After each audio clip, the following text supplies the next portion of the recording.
한국세계선교협의회가 지난주 코로나 시대 선교 전략을 모색하는 포럼을 열었습니다. 한국세계선교협의회 조경중 사무총장 모시고 관련 내용을 들어보도록 하겠습니다. 사무총장님 안녕하십니까? 네, 안녕하십니까? 예.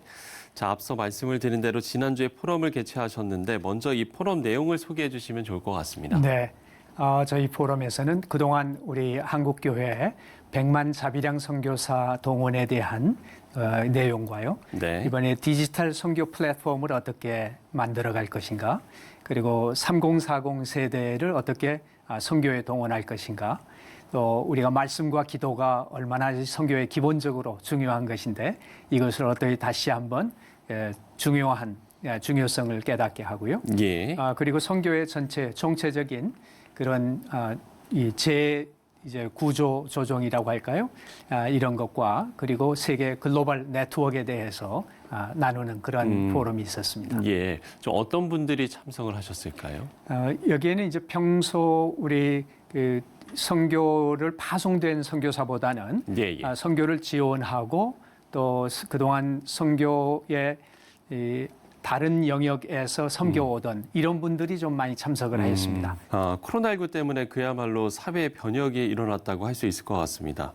한국교회 안팎으로도 지난 6개월간 참 많은 변화가 좀 있었을 것 같아요. 네, 그렇습니다.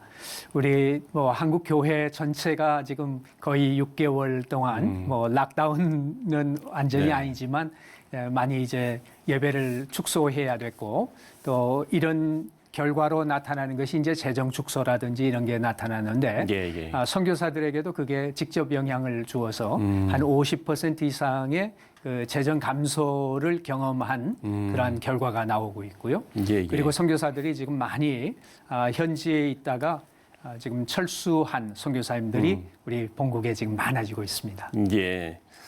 어려움도 잠시 좀 이야기를 해주셨습니다만 구체적으로 그러면 선교 사역의 변화가 있다면 좀 어떤 부분을 집중해서 볼 수 있을까요?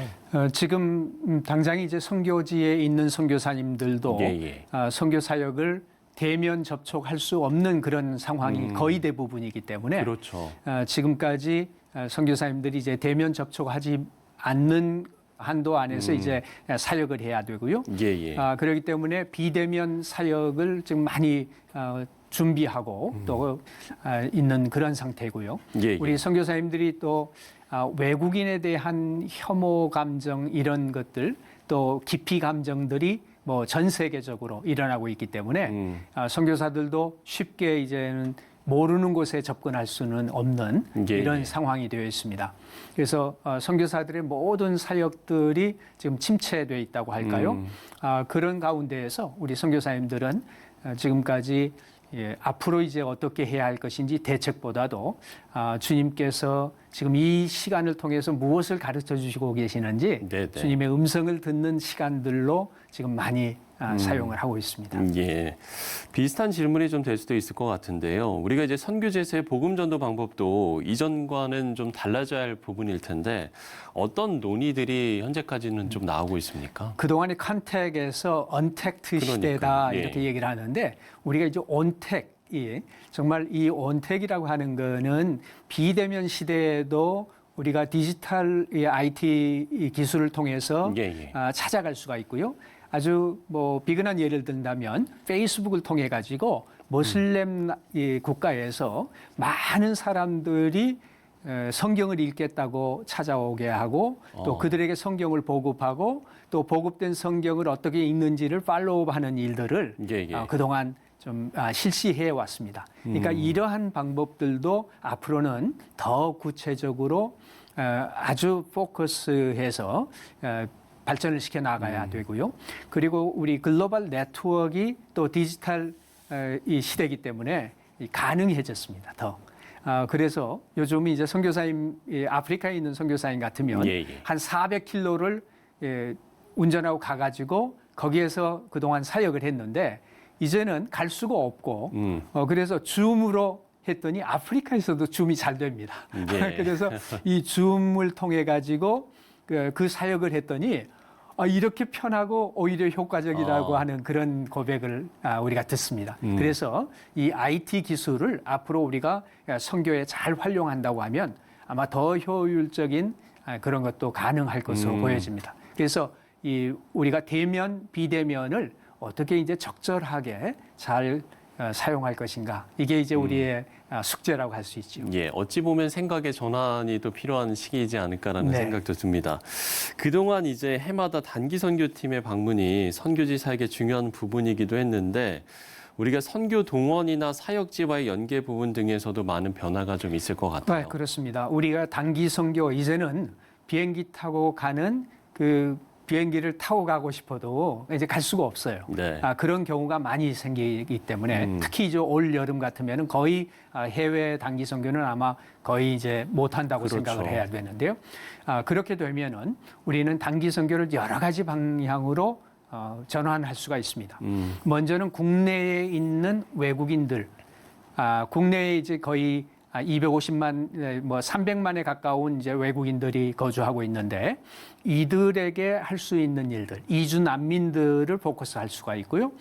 그리고 농어촌 우리 교회들을 돕는 일들이 아마 단기 선교로 거의 이제는 뭐 타문화권이라고 생각할 수 있을 만한 그런 농어촌 선교에 아주 우리가 더 많은 단기 선교가 필요합니다. 그리고 또 지금은 가지를 못하지만 네. IT 시대이기 때문에 현장에 있는 선교사님들이 사역을 잘 감당할 수 있도록 컨텐트 내용들을 도와주는 얘기, 또 예. IT 기술을 활용을 해가지고 현장에 있는 선교사님들 돕는 일들 이런 것들이 충분히 단기 선교에 가능하기 때문에 단기 선교 더 많이 이제 참여를 해주시고 또 단기 선교의 구체적인 섬김의 방향들은 예. 저희들과 논의를 해주시면 감사하겠습니다. 예, 그렇군요.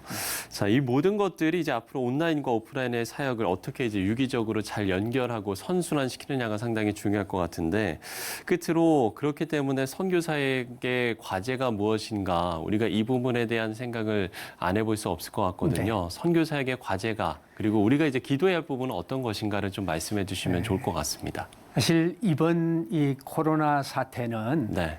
우리가 주님 앞에 인간의 한계가 어디에 있는가를 너무나도 절실하게 느끼고 주님 앞에 돌아가지 않으면 안 된다는 것을 아주 깊이 인식하는 계기가 됐습니다. 네. 그렇기 때문에 이 코로나 사태로 말미암아서 전 인류가 내 생명 하나 지킬 수가 없다고 하는 것을 아주 절실하게 느끼게 됐고 그렇기 때문에 애프터 코로나 시대에는 오히려 더 누군가 그 신이라고 얘기할 수도 있고 무언가 내가 아닌 무언가를 찾게 되는 갈급함이 있게 될 겁니다. 예, 예. 그렇기 때문에 이를 준비하기 위해서는 우리 선교를 하는 모든 선교사뿐만 아니라 우리 모든 성도님들이 이제는 선교사가 선교하는 시대가 아니라 우리 모든 성도가 다 어느 곳에서나 선교하는 시대이기 때문에 예.